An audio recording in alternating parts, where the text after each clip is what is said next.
Do these things ever happen? Do people ever lie? Do people ever start religions on false premises?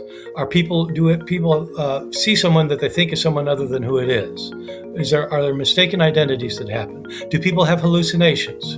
Do people have dreams that they interpret as things that really happen? These things happen all the time. They happen thousands of times every day. So if the historian wants to show what probably happened, and the choice is things that happen thousands of times every day versus something that's never happened before, which is more likely? A hunch is not evidence. Well, that's not actually true. No, yeah, I was just gonna say it's not true. Absolutely not The true. intuition is evidence. So Yeah, absolutely. And if you think about what the Bayesian theory of evidence, it's pretty obvious that a hunch is evidence. In part 2, I mentioned that skeptics like me often assign an extremely low prior probability to Jesus' resurrection. For example, we might start with something like 1 in 100 billion. Now, that number is not meant to be a precise scientific measurement. It is a rough way of capturing our background knowledge. Roughly 100 billion humans have lived, and we do not have any confirmed case of a dead person returning to life in a way Christians claim Jesus did. So as a starting point, before we look at the specific evidence for Jesus, a very low prior does not seem unreasonable. Of course, someone could object and say, maybe there have been resurrection cases we do not know about. Fair enough. If someone thinks there may have been 100 genuine resurrection cases in human history, then they might use a prior closer to 1 in 1 billion instead of 1 in 100 billion.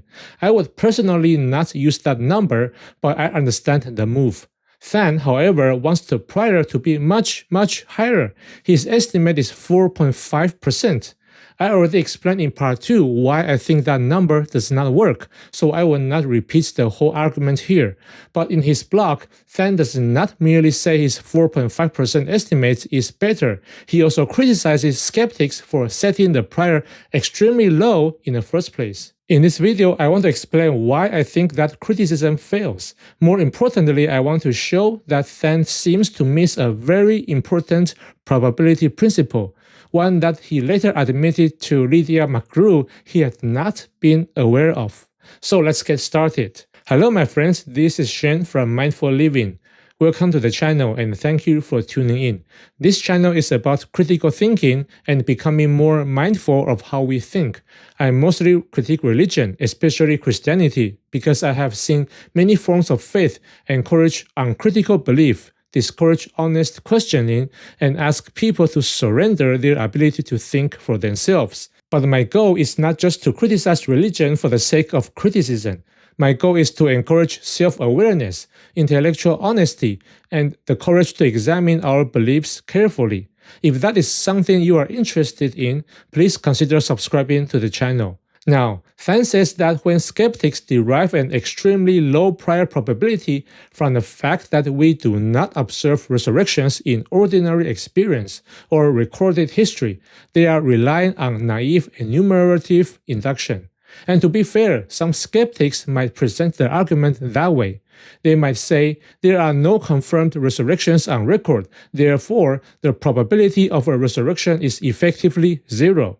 That kind of argument can sound like the old swan example. Every swan I've observed is white. I've never observed the black swan. Therefore, black swans do not exist, or the probability of a black swan is zero. That would be naive enumerative induction. Than would be right to object to that conclusion, but many skeptics do not insist that the probability must be zero. I certainly do not. Some commentators on my previous videos accused me of saying that miracles are impossible. I never said that. I'm happy to assign a non-zero probability, such as 1 in 100 billion. So what exactly is wrong with that?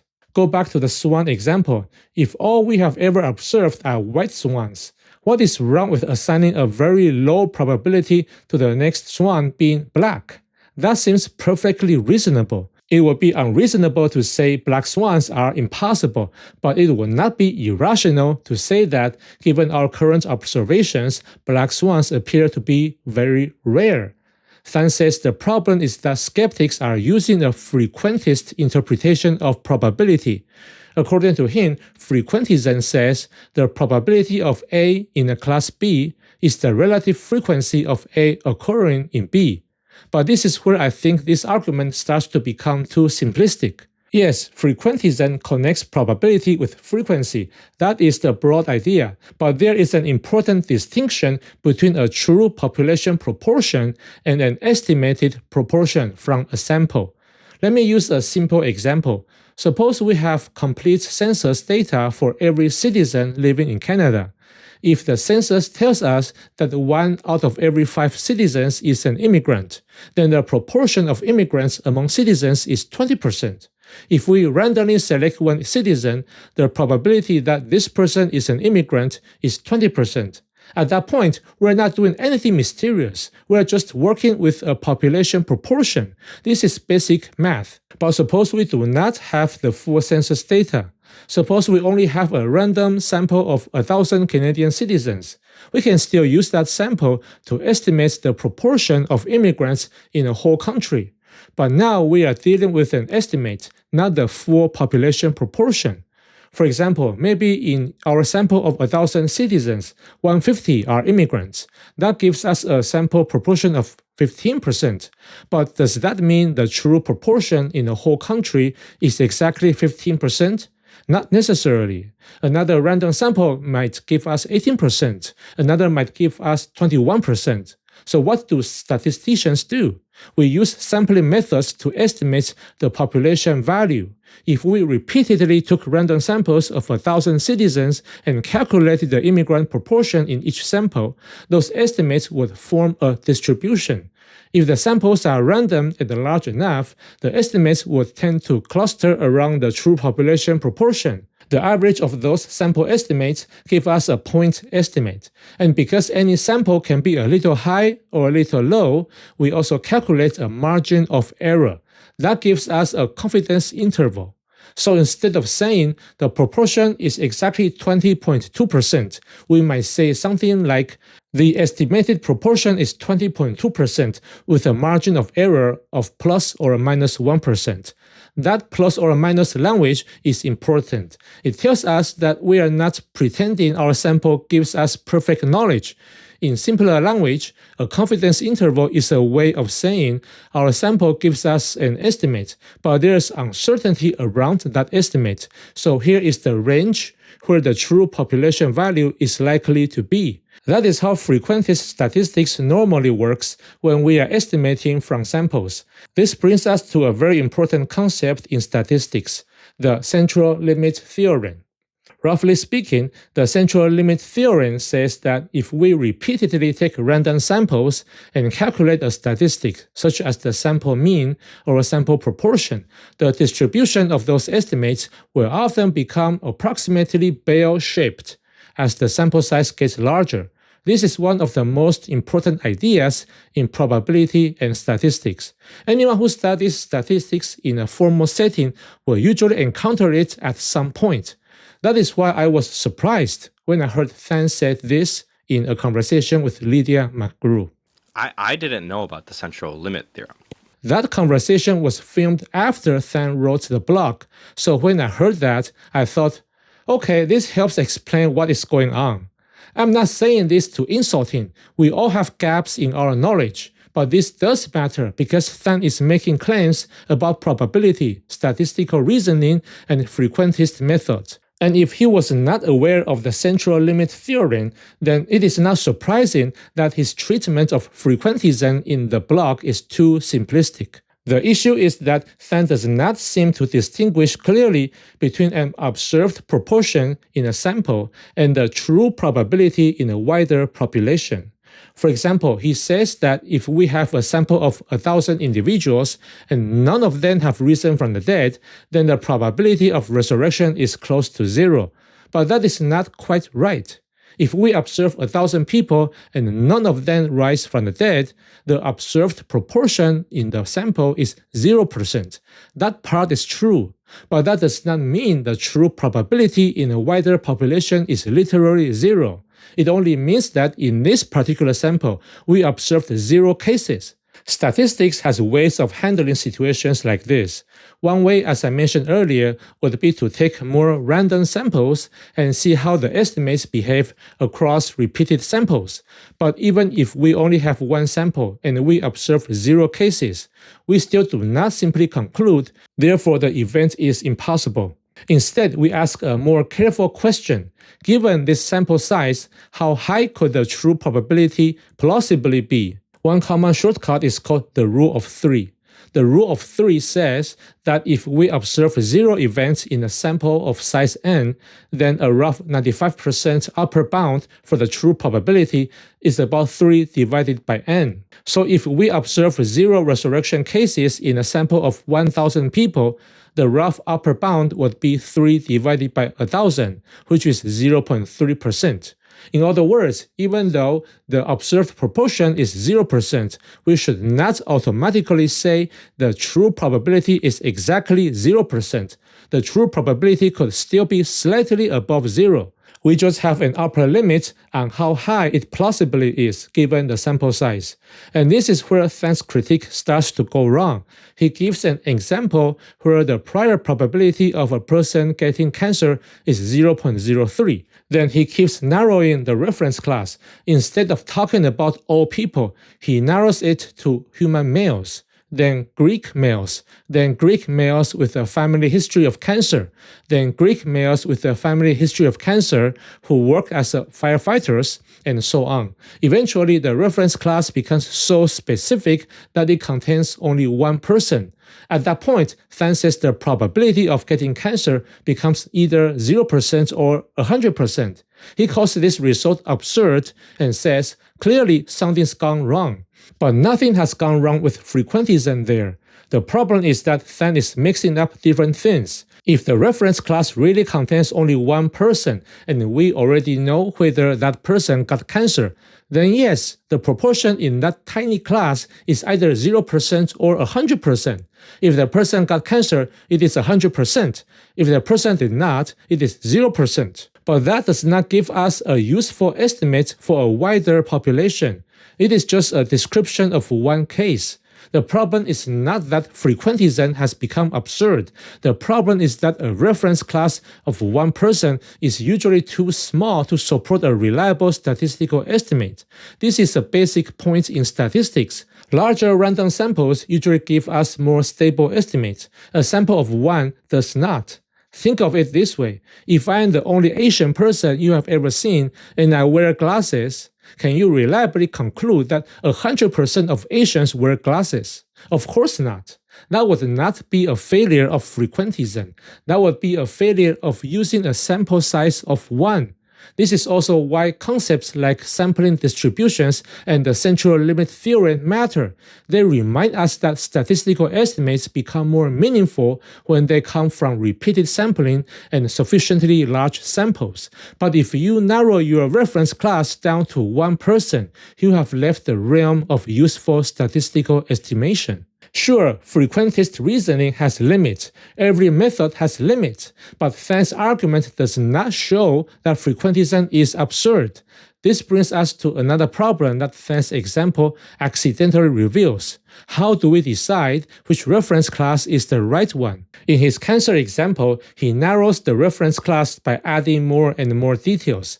Male, Greek family history of cancer, exposure to carcinogens, healthy diet, and so on. Some of those factors may be relevant to cancer risk, some may not be, but at least with cancer, we have background medical data. We can study cancer cases and ask which factors actually raise or lower the risk. But with resurrection, we do not have that kind of data. That is one of the major problems for the resurrection argument. We do not have confirmed resurrection cases that we can examine and compare with ordinary deaths. So we do not have a clear data-based way to say these are the factors that make resurrection more likely. Take the empty tomb, for example. Someone might say we should not compare Jesus with all dead people. We should compare him with dead people whose tombs were later found empty. Fair enough, that is a proposed reference class. But does belonging to that reference class actually raise the probability of resurrection? Christians may say yes, but I do not think that is obvious. Why? Because we do not have confirmed resurrection cases showing that an empty tomb is a reliable indicator of resurrection. When we look at real-world cases of missing bodies or empty graves, the confirmed explanations are things like the wrong tomb, relocation of the body, grave robbery, misidentification, or in some cases, the person may not have been dead in the first place. So if we are using real-world background data, narrowing the reference class to dead people whose tombs are found empty does not automatically raise the probability of resurrection. It may raise the probability of other explanations instead. Or take another example. Suppose someone says, maybe magicians should have a higher probability of resurrection than the general population, because magicians can perform tricks that look like they bend the laws of physics. But again, what data supports that? We know magicians can create illusions. We know they can use sleight of hand, but we do not have evidence that magicians rise from the dead at a higher rate than anyone else. As far as our background data goes, the resurrection rate among magicians is the same as the resurrection rate among everyone else. Of course, someone could speculate. They could say, maybe some magicians really do have supernatural powers. Fine, you can have that hunch, but a hunch is not the same thing as data. And if you use that hunch to assign a higher prior probability to resurrection, you should not expect everyone else to accept your number. This is the key point. You cannot raise the prior just by choosing a more specific reference class. You have to show that the criteria you use to narrow the reference class are actually relevant to the event you are estimating. With cancer, we can often do that because we have medical data. With resurrection, we do not. But to my surprise, in Than's response video, he invited Trent Doherty, and when they responded to my comment, a hunch is not evidence, they actually disagreed. They said a hunch is evidence. A hunch is not evidence. That's not actually true. No, yeah, I was just gonna say it's not true. Absolutely not The true. intuition is evidence. So Yeah, absolutely. And if you think about what the Bayesian theory of evidence, it's pretty obvious that a hunch is evidence. yeah. In one very broad sense, I understand what they are saying. If we define evidence very broadly as anything that can make a proposition more or less likely to a person, then yes, maybe an intuition or hunch can count as evidence for that person. If I have a strong feeling that something is wrong, that feeling may give me a reason to investigate further, but that does not mean my hunch is good public evidence. It does not mean other people should accept it. And it definitely does not mean I can just plug my hunch into Bayes' theorem and expect others to take the result seriously. Now, how much evidence it is will depend on, some extraneous factors. But like all you have to do is, run the likelihoods. Is it more likely that I would have the hunch given that it's true, or more likely that I have the hunch given that it's false? But this is exactly where the problem is. He makes it sound simple. Just run the likelihood. But what numbers are we supposed to use? What is the true positive rate for this kind of hunch? What is the false positive rate? How often do resurrection-related hunches correctly track real resurrections? And how often do they come from bias, wishful thinking, cultural conditioning, or theological expectation? That is not a small detail. That is the whole issue. It is one thing to use a hunch to generate a hypothesis. Scientists do that all the time. A researcher may have an intuition that two variables are connected, and that intuition may lead to a testable hypothesis. But the hunch is not the test. The hunch is not the result. The hunch is not the evidence that confirms the hypothesis. The hunch is what motivates the investigation. And this distinction matters because our intuitions can be useful, but they can also be deeply misleading.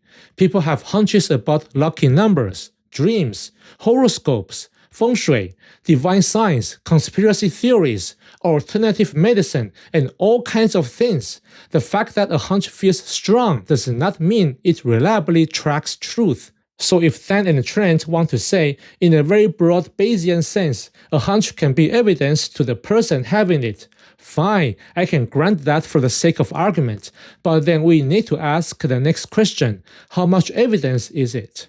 And unless they can show that this kind of hunch is reliably connected to the truth of the claim, its evidential weight should be extremely weak. In many cases, it may be so weak that it should not move the probability in any meaningful way. Now, to stillman their point, there are cases where intuition can have evidential value. For example, an experienced doctor may have a hunch that the patient has a certain condition because they have seen many similar cases before. A firefighter may have a hunch that a building is unsafe because they have years of experience reading subtle cues in dangerous environments. But in those cases, the intuition is not magic. It is pattern recognition built from repeated exposure, feedback, and correction. That is exactly what is missing in the resurrection case. We do not have a large dataset of confirmed resurrections.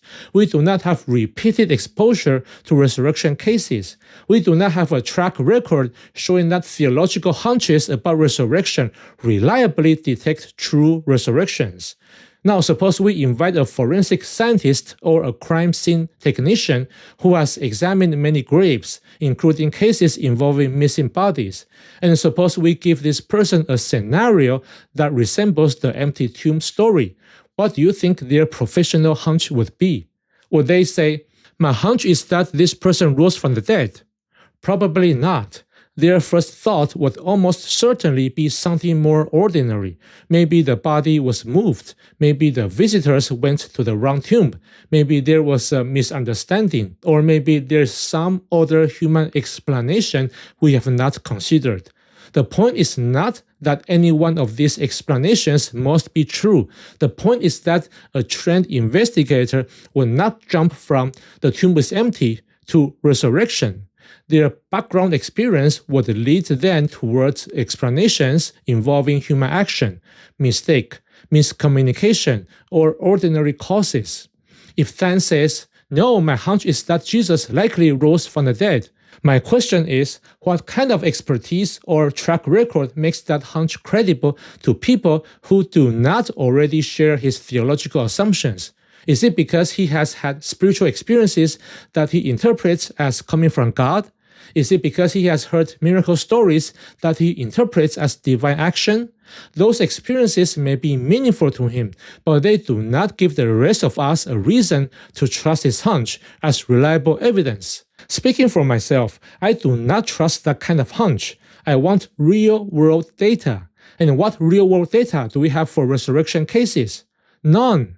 We do not have confirmed cases of resurrection that we can study and compare. I keep repeating this point because some Christian viewers, including Than, seem to miss its significance. So let me explain it again using witness testimony. Suppose we narrow the reference class to dead people who have reports of resurrection attached to them.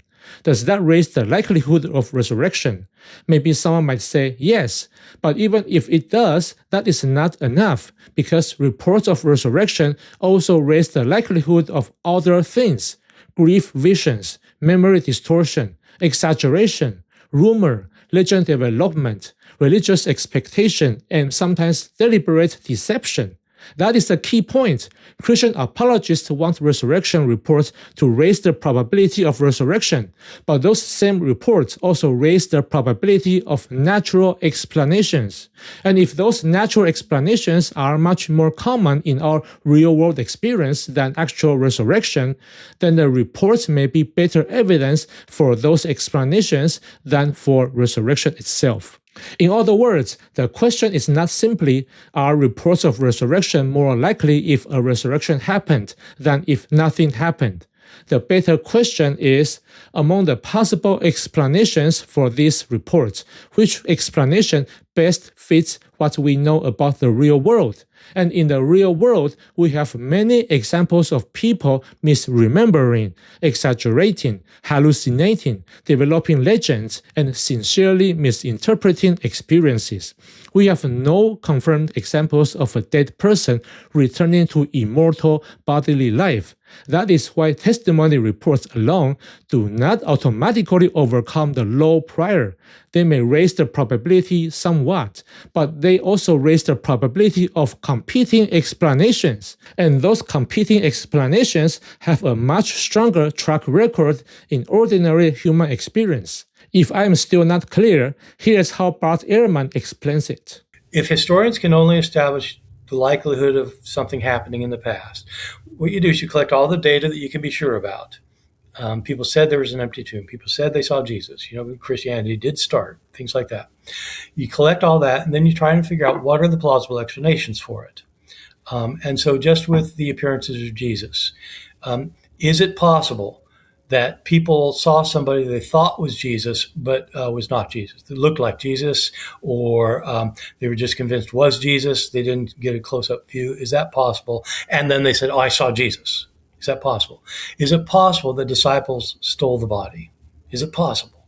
Is it possible that that Romans moved the body and didn't bother to tell anybody, and later Christians went to where he was buried and found it? Is that possible? Is it possible that there was deceit? Is it possible there were mistakes made? Is any of that possible? And you say, well, look, it's not likely a disciple stole the body. That's not likely. Why would they? No. Yes, that's right. It's not likely. None of these explanations is likely. Do these things ever happen? Do people ever lie? Do people ever start religions on false premises? Are people see someone that they think is someone other than who it is? Are there mistaken identities that happen? Do people have hallucinations? Do people have dreams that they interpret as things that really happen? These things happen all the time. They happen thousands of times every day. So if the historian wants to show what probably happened, and the choice is things that happen thousands of times every day versus something that's never happened before, which is more likely? And so again, I'm not saying you can disprove the resurrection. I'm saying that if it happened, it's a miracle and you can believe it religiously. You can't show it historically. And if you're just looking at historical grounds, it's not the most likely explanation. It can't be. Did you catch what Bart Ehrman is saying? He's not saying miracles are impossible because they violate naturalism. He's saying that even if a miracle actually happened, the historical evidence is still not strong enough for us to know that it happened. And the reason is simple. There are many competing explanations that have a long track record in human experience. People misremember, people exaggerate, people have visions, people miscommunicate. Stories grow over time. Communities interpret experiences through their religious expectations. Sometimes people even lie. Those things happen. We know they happen. But historians do not have confirmed miracle cases that allow them to build reliable criteria for identifying true miracles. They cannot say, here are the markers of a genuine resurrection, and the gospel accounts clearly check those boxes. We do not have that kind of background knowledge. So from the standpoint of historical reasoning, we cannot confidently say that the most probable explanation of the gospel evidence is that a miracle happened. This is my broader point about reference classes. No matter how we narrow the reference class, we do not get a reliable increase in the probability of resurrection unless we have background knowledge showing that this subgroup is actually more likely to involve resurrection than the general population. But we do not have that. We do not have confirmed resurrection cases that tell us which subgroup of dead people is more likely to be raised. Dead people with empty tombs, dead people with religious followers, dead people with post-mortem appearance reports, dead people in miracle-friendly cultures. Which of these actually raises the probability of resurrection? We do not know because we don't have confirmed resurrection cases to compare. So I don't think Than has given a strong data-based reason to object when skeptics assign Jesus' resurrection an extremely low prior, such as 1 in 100 billion. Now, Christians can still argue that the testimony evidence updates the prior. That is fair. But as I argued in part 1, then we need to ask what true positive rates and false positive rates are we using? If Jesus really rose from the dead, maybe we would expect resurrection reports to exist. Fine, but if people are prone to bereavement hallucinations, memory distortion, exaggeration, religious interpretation, legend development, and sincere mistake, we would also expect resurrection reports to exist without a resurrection. So the question is not merely, are resurrection reports likely if Jesus rose? The question is also, how likely are resurrection reports under the alternative explanations? And here's the problem. We have real-world evidence for those alternative explanations. We know humans misremember. We know humans exaggerate. We know people have visions, especially when they are grieving. We know religious communities interpret experiences through their existing beliefs. We know stories can grow over time. Those are not just hunches. Those are well-documented features of human psychology and human culture. We can also add the larger cultural context. If people live in a world where visions, miracles, divine messages, healings, and God's appearing to humans are already familiar categories, then that cultural background can raise the probability of miracle reports, even if the miracle itself did not happen. And first century Palestine was exactly that kind of world. So, we do not need to appeal to a hunch that a resurrection actually happened in order to explain why resurrection stories might appear. We already have real-world data showing how people generate, transmit, interpret, and embellish extraordinary religious claims.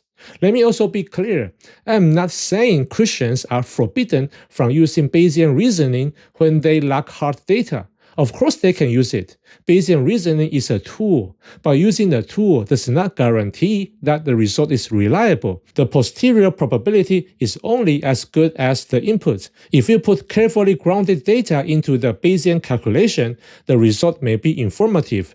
But if you put hunches into the calculation, you will still get the number, but that number will not be more credible than the hunches that produced it. That is my main point. Bayes' theorem does not magically turn intuition into undeniable evidence. It only organizes the assumptions you put into it. So if the inputs are speculative, the outputs will be speculative too. Frankly, I'm not sure why Than and Trent want to defend the idea that hunches are evidence so strongly. If the case for the resurrection is as strong as they claim, why lean so heavily on subjective intuition? Why fight so hard to count private hunches as evidence? To me, that move does not strengthen the resurrection case. It creates the opposite impression. The objective evidence is too thin to carry the argument on its own, so subjective hunches have to make up the difference. By contrast, naturalistic explanations have many real-world precedents. If people are capable of lying, hallucinating, misinterpreting events, and passing stories along imperfectly, then miracle reports are not surprising. If people can misremember, embellish stories about their heroes, and reshape memories over time, then miracle reports are not surprising. And if people live in a culture where myths, revelations, visions, miracles, and divine appearances already make sense to them, then miracle reports become even less surprising. Every one of these ordinary human tendencies raises the probability of miracle reports without requiring an actual miracle. And these are not just speculative possibilities. We know these things happen. In fact, when miracle claims are investigated carefully, what usually happens? Do they usually turn out to be confirmed supernatural events? Or do they usually turn out to have natural explanations, insufficient evidence, exaggeration, misdiagnosis, unreliable testimony, or some other ordinary cause? We do not need to settle the whole debate about God to answer that question. We can look at real-world experience. Someone can believe that God performs miracles, but that does not change the fact that miracle reports very often turn out to have naturalistic explanations. Christian apologists like Than often say that skeptics assume naturalism from the start, so we rule out miracles or supernatural intervention a priori. According to them, we say miracles are impossible. Then they use that as a reason to say, well, if skeptics can assume their worldview, Christians should be allowed to assume theirs too. But I hope by now you can see that I am not assuming philosophical naturalism. I am not ruling out miracles from the start. I am looking at the available evidence and asking which explanation has the strongest support. A person could be a theist and still conclude that there is not enough evidence to justify belief in Jesus' resurrection. Being a theist does not magically give us a database of confirmed resurrection cases. It does not suddenly provide hundreds of verified examples of dead people returning to immortal bodily life. Whether you are a theist or an atheist, we all have access to the same public evidence, and that public evidence does not include confirmed resurrection cases that can be used to establish a reliable resurrection rate. Now, some Christians might say there are miracles on record. Skeptics just refuse to accept them because they explain the reports away. But I do not think that helps the Christian case, because then the argument becomes skeptics set the standard too high, and the proper response is to lower the standard, like what William Lane Craig does. Far from raising the bar or the epistemic standard that Christianity must meet to be believed, I lower it. How low should the standard be? When Than debated Matt Dillahunty, he gave an example of a miracle that he thought was convincing, but under closer scrutiny, I don't think it held up. I discussed that in part 2, so I will not repeat the whole thing here. But this is the problem. If Christians complain that skeptics set the evidential bar too high, that often says more about the weakness of the miracle evidence than about the unfairness of skepticism. And there is another issue. Christians usually keep a much higher standard when evaluating miracle claims from other religions. They may say that reports of Jesus' resurrection should lead us to believe Jesus actually rose from the dead, but they rarely say that reports of past life memories in Hindu or Buddhist contexts should lead us to believe reincarnation is real. Often, they will explain those claims away as error or deception. And I agree. I talked about this in part 1, and I would be very curious to know how much prior probability Than would assign to the reincarnation hypothesis. My guess is that it would be much lower than 4.5%. I think I have made it clear that I do not assume naturalism when I evaluate miracle claims, but in my experience, some Christians will still accuse me of doing that. They will say, "You claim you are not assuming naturalism, but you really are." So to satisfy those critics, let me give one more example of how skepticism works without assuming miracles are impossible: alien sightings. Here's a video of school children giving testimonies about seeing aliens and spaceships in a schoolyard in broad daylight in 1994. We were playing down over there on the log. Yeah? And then we saw something shiny, so we all ran down over there. And it was in the early morning? It was at break time. Yeah? And then we saw something shiny. And we saw two people. They were in tight black suit. And they had big eyes. And we didn't actually see their nose, but it was quite small. And their mouth was quite small as well. One of them was running in slow motion up across the ship. And the other one was standing beside the ship. Yeah, you made a drawing, huh? It looked like this? No, yeah, something like that. I couldn't see the eyes or the nose or the mouth. It was just blank, like a piece of paper. It was sort of like a round shape, sort of like a plate, sort of like two plates that were sort of like on top of each other. Then there was sort of like the hatch for it, and there was sort of like in between two trees. But you couldn't see that clearly, and it was just silver all over. And I didn't see any men or something like that. You saw one UFO? That's surrounded by little ones? Yeah, one I big never one. saw that. One spaceship. Yeah. Little ones. Little ones around. Yeah, let me see. Let me see your drawing. One big one. One big ship and then small ones surrounding it with there were lights Yeah. surrounding the ship. Now ask yourself, how should we evaluate this? These are not just one or two people. These are multiple children giving testimony, and the claim does not require supernatural intervention. Aliens, if they exist, would be natural beings. Alien spaceships, if they exist, would be physical objects. So if the problem were really just my naturalist lens, then I should have no problem saying that aliens probably visited these school children, right? And yet, most of us are still skeptical. Why?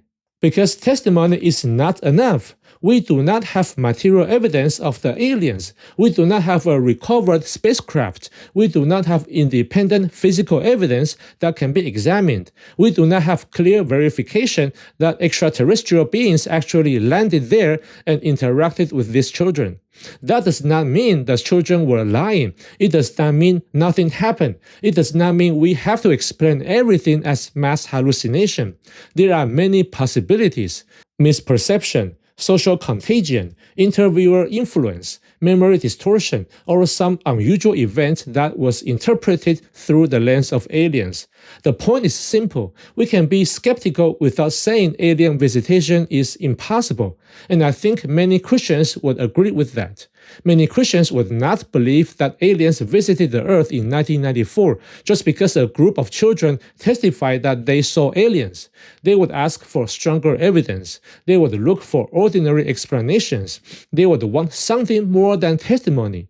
And that is exactly how I approach resurrection claims. I do not need to assume naturalism to be skeptical of alien appearances. In the same way, I do not need to assume naturalism to be skeptical of miracle stories in a 2,000-year-old text. The issue is not whether the event is absolutely impossible. The issue is whether the evidence is strong enough to justify believing that it happened. So when I assign a very low prior to Jesus' resurrection, I'm not saying miracles are impossible. I'm saying that given our background knowledge that people do not normally return to immortal bodily life, and we do not have confirmed resurrection cases that allow us to establish a higher prior, Christians can still argue that the evidence updates that low prior. That is fine, but they need evidence strong enough to do that work. And testimony alone is not automatically enough, especially when testimony can also be explained by many ordinary human processes that we already know happen. That is why I think Than's objection to the low prior does not work. It depends on a misunderstanding of how skeptics are using background knowledge, and I think a misunderstanding of frequentist probability. I hope I have explained that sufficiently, but for the sake of completeness, let me go over two other examples Than gives in his blog. He presents them as problems for frequentism, but I think they actually expose a deeper problem with the resurrection argument. The first one is about abiogenesis. Than says abiogenesis has never been observed, never been repeated, and therefore, on a frequentist approach, the statistical frequency is 0. But I think that is misleading. Observed by whom? Repeated by whom? Human beings? Human beings have existed for a tiny fraction of Earth's history. Recorded civilization goes back only several thousand years. Modern science is only a few hundred years old. So it is not surprising that we have never directly observed abiogenesis happening naturally. The fact that humans have not observed abiogenesis in recent history does not mean that the probability of abiogenesis over the entire history of Earth is 0. That would be an absurd conclusion. More importantly, scientists do have relevant background information when studying abiogenesis. They do not know the exact pathway life took from non-life to life, but they do know many things about organic chemistry, early Earth conditions, the formation of organic molecules, self-replicating molecules, protocells, hydrothermal vents, RNA, amino acids, and other possible steps in the process. In other words, scientists are not just saying abiogenesis somehow happened. They are trying to identify possible mechanisms, conditions, and pathways. Those ideas can be tested, refined, rejected, or improved. And this is where Than's own example works against him. Because, yes, background information matters. If we want to narrow down the reference class, we need some reason to think the criteria we are using are relevant. With abiogenesis, scientists can at least ask what chemical conditions make organic molecules more likely to form, what environments could support early self-replication, what pathways are chemically plausible, what can we reproduce in a lab, what can we rule out. But do we have anything comparable for resurrection? No, we do not know what physical mechanism could cause a corpse to return to life after days of decomposition. We do not have confirmed resurrection cases to study. We do not have a database of resurrections that tells us which conditions make resurrection more likely. We cannot say these are the markers of a true resurrection, and Jesus' case fits them. Simply saying God can do it does not provide the same kind of background information. That is not a mechanism. That is not a tested pathway. That is not a dataset. And even if God exists, we would still need to ask whether God actually performs resurrections. How often? Under what conditions? And how we would tell the difference between a true resurrection and a mistaken miracle report. Again, we have no confirmed miracle cases that can serve as background data for judging when a resurrection is more likely to happen. So I do not think Than's Abiogenesis example helps this case. If anything, it highlights the very point I am making. Background information is necessary if we want to narrow the reference class in a responsible way. My impression is that Than treats theological expectations as if it can function like background data. If Christian theology says God might raise Jesus from the dead, then Than seems to think that raises the prior. But that is exactly where I disagree. A theological expectation or a hunch is not the same thing as publicly available background evidence. And Than made this disagreement even clearer in his response video, when he objected to my comment that a theological expectation is not evidence. Another thing I would say is half right, half wrong. A theological expectation is not evidence. So I would say that's half right, half wrong, in the sense that, like, I see. it seems like the illocution here is that theological expectations just have nothing to do with our probability calculus, right? And if that's the illocution, I would say that's wrong, because if in my background knowledge I have a miracle projecting theism, well, that's going to have massive implications to my likelihood ratio. Did you notice the key word he used there? The word is if. Let me play that part again. If in my background knowledge I have a miracle projecting theism, that word matters, because saying if I have miracle projecting theism in my background knowledge does not automatically mean everyone else has to accept miracle projecting theism as background knowledge.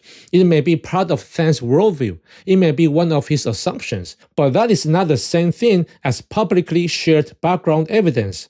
This is where I think the confusion happens. In Bayesian reasoning, yes, you can include your worldview, your assumptions, your intuitions, your hunches, and your theological commitments when assigning probabilities. I said that in part 1. Bayesian reasoning allows subjective inputs, but we should not confuse subjective inputs with objective evidence.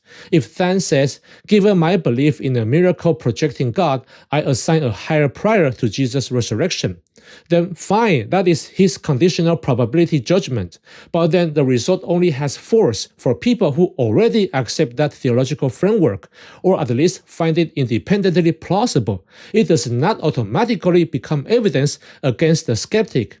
An expert's hunch can sometimes have evidential value because it is usually grounded in repeated experience, feedback, and correction. A doctor's intuition may matter because the doctor has seen thousands of patients and has learned which patterns tend to indicate which conditions.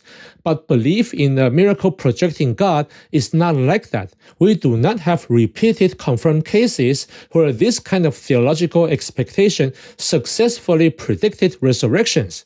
So calling it background knowledge is doing a lot of work. By contrast, skeptics do have shared background knowledge about what happens to dead bodies. We know that people die and stay dead. We know that decomposition is not naturally reversed. We know that we do not have confirmed cases of dead people returning to immortal bodily life.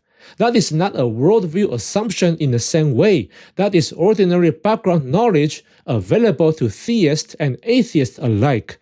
So the skeptic can say, given what we know about death, the prior probability of Jesus' resurrection is extremely low. Than's claim is different. He's saying, in effect, if miracle projecting theism is part of my background knowledge, then the probability of Jesus' resurrection goes up. But that is a big if. And that if is not the same kind of background information that scientists use when studying abiogenesis. Scientists can point to chemistry, organic molecules, early Earth conditions, laboratory experiments, and possible mechanisms. Those are public, testable, and revisable forms of background information. But the claim God may want to perform miracles is not like that. It is a theological expectation. It may be meaningful within a Christian worldview, but it cannot simply be inserted as shared evidence in an argument against a skeptic. Now, maybe I'm reading Than's blog all wrong. Maybe he only means to say, for Christians who already have a hunch for a miracle projecting God, the prior probability of Jesus' resurrection should be higher. If that is all he means, then I have no problem understanding the argument. Christians can reason that way internally, but that does not seem to be what the blog is doing. The blog is addressed to Apologia, a skeptic, and Than does not merely say, this is my subjective prior given my Christian assumptions. He presents his 4.5% prior as more accurate. That is the part I find confusing, because if the 4.5% prior depends on a bias towards miracle projecting theism as background knowledge, then it is not a neutral correction to the skeptic's prior. It is a conditional estimate built on a theological assumption the skeptic does not share. I know that Than repeatedly says in his blog that his Bayesian analysis assumes his historical reportage model, or HRM, is valid, and he links to other materials where he argues for HRM. But that by itself is already a major issue, because neither Apologia nor I accept HRM. So if the Bayesian calculation only works after HRM is granted, then it does not function as a neutral argument against skeptics. It functions as a conditional argument. If HRM is true, then this is how the evidence looks. And now in his response video, Than wants to say we can also include miracle projecting theism in the background, and that would boost the probability even more. But at some point, we have to notice what is happening. The calculation is becoming increasingly dependent on assumptions that skeptics do not grant. If you plug in HRM, miracle projecting theism, and highly favorable theological expectations, then of course the resurrection will look more probable. But that does not mean you have proven the skeptic's low prior is mistaken. You have shown what happens when your own theological framework is loaded into the calculation, and this can start to look like question begging. You can tell me these intuitions and assumptions are allowed in Bayesian epistemology. Sure, I agree, but that is not my objection. My objection is that the reliability of the output depends on the reliability of the input. Bayes' theorem is not magic. It does not take subjective hunches, theological expectations, and disputed assumptions, put them through a mathematical machine, and transform them into objective probability. If the inputs are well grounded, the result may be informative.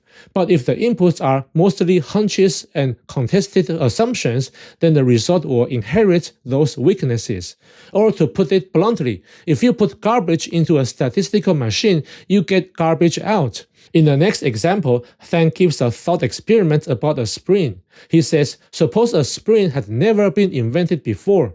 Then suppose he invents one, compresses it, and asks his friend, what is the probability that this thing will decompress after I let go?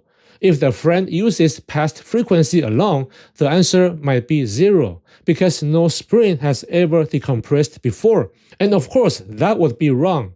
Why would it be wrong? Because the fact that something has not happened before does not automatically mean it cannot happen. I agree with that, but notice something important. In the spring example, the law prior can be updated by direct evidence. Than can show the spring. We can see it compress and decompress in real time. We can examine it. We can test it. We can repeat the demonstration. We can eventually understand the physics behind it. So if I initially said, I have never seen this before, so I doubt it, the evidence would correct me. And that is exactly how skepticism is supposed to work. The problem is not that skeptics refuse to update. The problem is that the evidence needed for updating is either weak or missing. Let us change the thought experiment a little.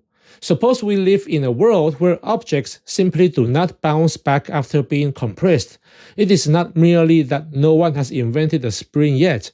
It is that this behavior appears to go against everything we know about how physical objects behave. Now suppose someone comes to you and says, I found an object that can be compressed and then bounce back. What is the justified response? Skepticism. You would not just take his word for it. You would ask to see it. You would want to examine it. You would want other people to test it. That would be completely reasonable. Now suppose he says, well, I cannot show it to you. It was a toy from God. That is why it could behave in a way that ordinary objects cannot. God can change the normal order of nature whenever he wants. But unfortunately, God took the object back to heaven, so there is no physical evidence left for you to examine. You just have to trust my testimony. Would you believe him? Probably not. And the resurrection evidence we actually have is even more removed than that. It's not as if we have eyewitnesses standing in front of us today saying, we personally handled the divine spring and then God took it back. What we have are ancient texts reporting that certain people claim extraordinary things happened long ago. Maybe those reports are sincere. Maybe they preserve earlier testimony. Maybe Christians can argue they are historically important, but they are still mediated through ancient documents. We do not have the event in front of us. We cannot examine the reason body. We cannot repeat the event. We cannot test the mechanism. That is the difference. With this spring, if you show it to me, let me handle it and explain the physics behind it. I will update my belief. That is not a problem. That is the whole point. Likewise, if Christians had public, verifiable, repeatable, or extremely strong evidence for resurrection, skeptics would need to take that seriously. But what do we actually have? Ancient textual testimony for an event that allegedly happened 2,000 years ago. That may be enough for Christians who already trust the theological framework, but it's not unreasonable for skeptics to say that's not enough to overcome such a low prior. Contrary to what Than suggests, skeptics do not object to the resurrection merely because there is no previous example of it. We object because the evidence is not strong enough to overcome the low prior, and because there are other explanations available that have a much stronger track record. That matters. Now, there's another important point. In my version of the thought experiment, the issue is not merely that the spring has never been invented before. If that were all we meant, then the comparison would not work very well. After all, lots of things happened for the first time. There was a first car, a first computer, a first airplane, and so on. But those things did not require a suspension of the normal course of nature. There were new arrangements of natural materials operating within ordinary physical regularities. The resurrection claim is different. It is not just a claim that something new happened. It is a claim that a dead body, after the normal process of death had begun, returned to life in a transformed and immortal state. That is not like inventing a new machine. That is contrary to everything we ordinarily know about death, biology, and decay. This is why I think the prior should be extremely low. We are not merely considering the probability that one person did something no one else had done before. We are considering the probability that, in this one case, the ordinary laws of nature were suspended or overridden. That is a much bigger claim than saying someone invented the first spring, the first car, or the first computer. I do not have a precise number for that, but I think it should be even lower than the 1 in 4 trillion estimate I mentioned in part 2. Why? Because every day we rely on the stability of the natural world. We do not worry that we will suddenly fall through solid ground. We do not expect the atmosphere to turn into liquid. We do not expect water to start boiling at room temperature. And we do not expect corpses to reverse decomposition and return to immortal life. Our entire experience of the world testifies to the regularity of nature. Every ordinary moment of our lives assumes that the same basic physical patterns will continue. That background knowledge is not trivial. It is the very reason extraordinary claims require extraordinary evidence. So when someone claims that this regularity was suspended in one specific case 2,000 years ago, skeptics are justified in asking for very strong evidence. And I do not think ancient manuscripts alone meet that burden. That's not closed-mindedness. That is not assuming naturalism. That is just applying the same standard most people already use when evaluating extraordinary claims, including miracle claims from religions they do not already believe. Of course, Than could respond that his model can overcome even an extremely low prior as long as we accept his HRM. Fair enough, but then HRM becomes a crucial part of the argument. If HRM is weak, the Bayesian case becomes weak with it. So in part 4, I will focus on HRM itself. I will not try to give a full critique because that would take hours. Instead, I will highlight a few problems that, in my view, seriously reduce the model's strength as a defense of the resurrection. Before I end this video, I want to say thank you for sticking with me to the end. This was a long one, so if you made it this far, I genuinely appreciate it. And I'm sorry that there is still more to come. Actually, I'm not really sorry. In any case, if you found this video helpful, please consider liking the video and subscribing to the channel. I also have a Patreon account where I post early access videos and behind-the-scenes updates for members. The link is in the description. Thanks again, and I will see you in the next one.